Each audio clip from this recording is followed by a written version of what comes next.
Tower defense games have been pervasive in the mobile gaming market, but despite their overexposure, developers always seem to come up with ways to make them interesting and fun. Age of Defenders is one such game. The game brings tower defense into the multiplayer space in unique new ways, and it's drop-dead gorgeous at the same time. Like the real-time strategy games that the tower defense genre was born from, Age of Defenders makes competitive multiplayer the main staple of the game. Not only will you build defensive structures and fortify your base, but you'll also build units and send them into enemy territory as you try to take out your opponent's base. It's like Defense of the Ancients or League of Legends, but without the hero classes, focusing instead on units and towers. You can set your units' basic course of action by releasing them from one of 4 gates, and you can also tweak their attack patterns however you like.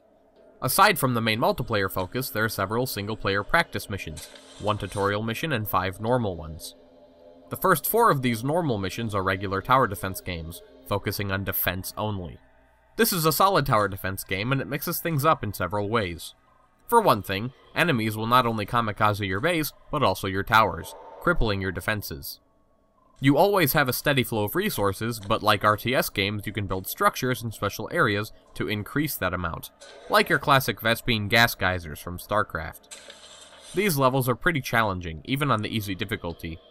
It's a long while before you have access to repair towers and slowdown towers, and it's nearly impossible to keep anything alive in the early game unless you spend all of your resources on massive clusters of towers. The multiplayer is fun, but unfortunately the population of players is rather low. I was only able to get into one single match online, and couldn't find one for this review.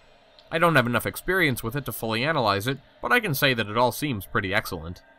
The graphics are top of the line, and the game is beautiful looking. The sound design and music are all great too.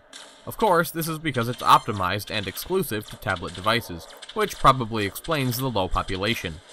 The developers are already promising updates and new maps, and hopefully that population will slowly grow as the game iterates and improves.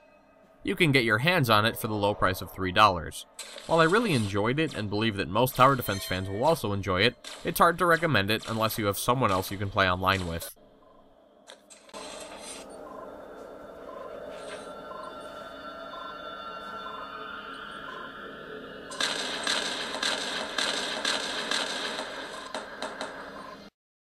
This has been Andrew with Appolicious.com, helping you find mobile apps you'll love.